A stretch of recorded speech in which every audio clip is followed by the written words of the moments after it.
Olá pessoal, dando finalidade ao nosso segundo bimestre que trata de brincadeiras e jogos com vocês do terceiro ano. Tudo que a gente vivencia em educação física é meio que uma revisão de tudo que vocês visualizaram ao longo da escolaridade, certo? E com brincadeiras e jogos não é diferente. Eu trouxe para vocês, como das outras vezes, um material de apoio em que vai ter, de forma resumida, sobre tudo que a gente trabalhou ao longo desse bimestre. Vou trazer para vocês também essa videoaula, que não é uma videoaula, bem uma videoaula em si, mas sim um alinhamento de diretrizes para a gente finalizar esse bimestre e também um questionário valendo 5 pontos. Esse questionário, pessoal, vai ser unido ao projeto de linguagens que algumas pessoas fizeram e também às atividades anteriores que a gente já vem desempenhando.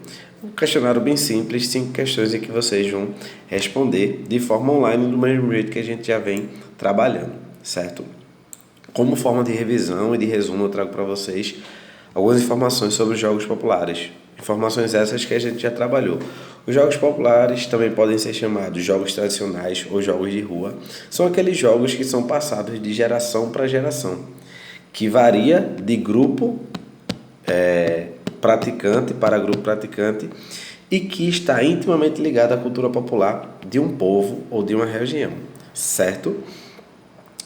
Em segundo ponto, a gente tem os jogos de salão, que são caracterizados por jogos em que vocês não vão ter uma demanda energética tão grande por uma baixa movimentação corporal, bem como podem ser praticados em ambientes pequenos e fechados, como salas ou salões.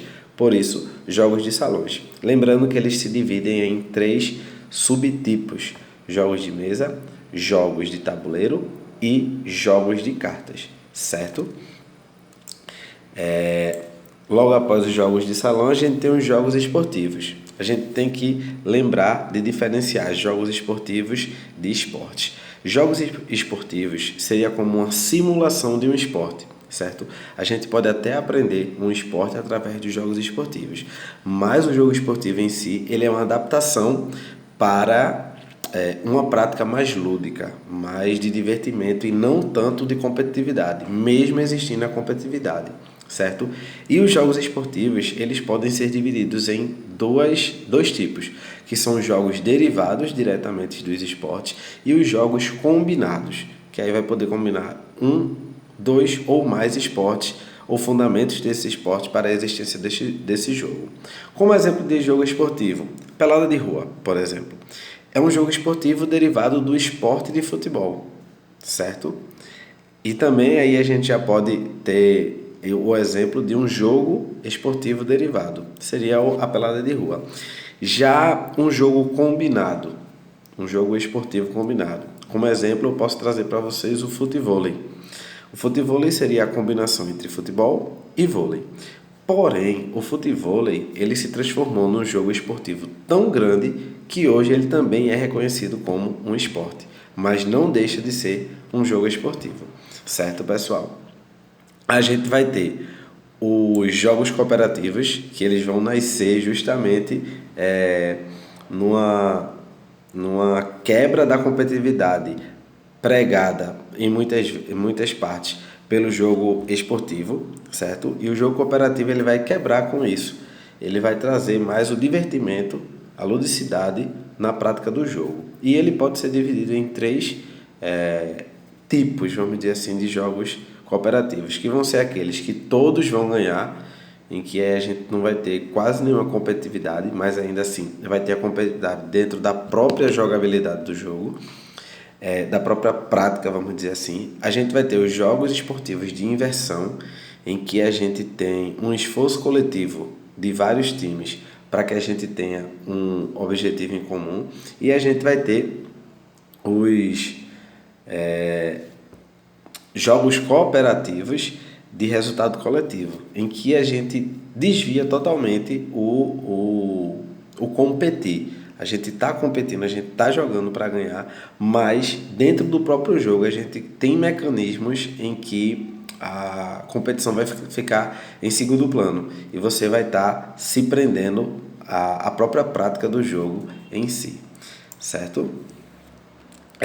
A gente também tem que levar em conta os jogos indígenas, que são jogos ligados às práticas cotidianas dos índios, da população indígena, certo? Como o ato de caçar, de pescar, de remar, de nadar. Beleza, pessoal? E tem em mente que a gente tem um evento a nível mundial que se chama os Jogos Mundiais dos povos indígenas. E esses jogos eles nasceram justamente para mostrar a riqueza de representação que tem os jogos indígenas para essa população e para o resto do mundo também. Colado aos jogos indígenas, a gente também tem os jogos africanos, que se ligam muito, a sua concepção se liga muito às danças africanas, certo?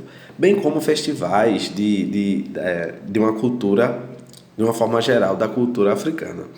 Também é sempre bom a gente pensar, pessoal, que muitas coisas que a gente tem hoje em dia para a cultura corporal como um todo, e especificamente para brincadeiras e jogos, muito do que a gente vivencia hoje em dia nasceram com as culturas indígenas e africanas.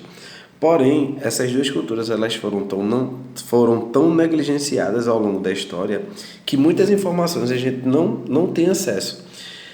Mas muita coisa a gente tem ligada de forma indireta ou direta à cultura indígena e à cultura africana, certo? E por fim, não menos importante, os jogos eletrônicos. São jogos que têm sua prática em si limitada a um universo paralelo, vamos dizer assim, um universo virtual, certo?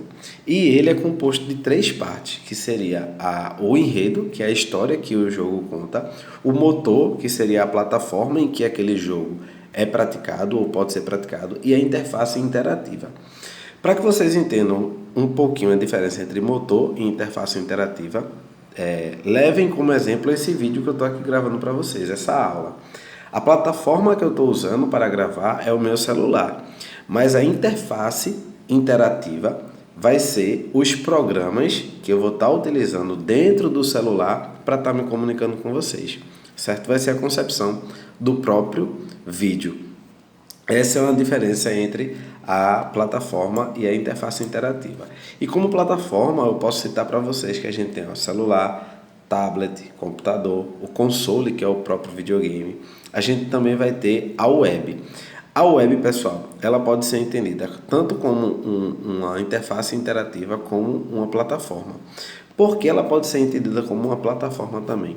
Porque a web ela se transformou em uma interface interativa tão grande e com uma capacidade de juntar tantos jogos ao mesmo tempo que ela também pode ser entendida como uma plataforma. Certo, pessoal? São essas as informações que eu quero trazer de forma bem resumida para vocês. Outras informações vocês conseguem acessando os documentos que eu mandei, bem como as referências, que aí eu deixo o link para vocês, deixo apostilas diversas lá para vocês poderem ter acesso a outras coisas. E próxima semana a gente inicia o nosso 3º bimestre, que vai ser ginástica, em que eu vou trabalhar com vocês de uma forma um pouquinho mais didática, mais prática, porque eu vou estar conseguindo desenvolver atividades individuais que vocês podem estar interagindo comigo através de vídeos. Beleza, pessoal? Então é isso. Um cheiro em todos. Tchau, tchau.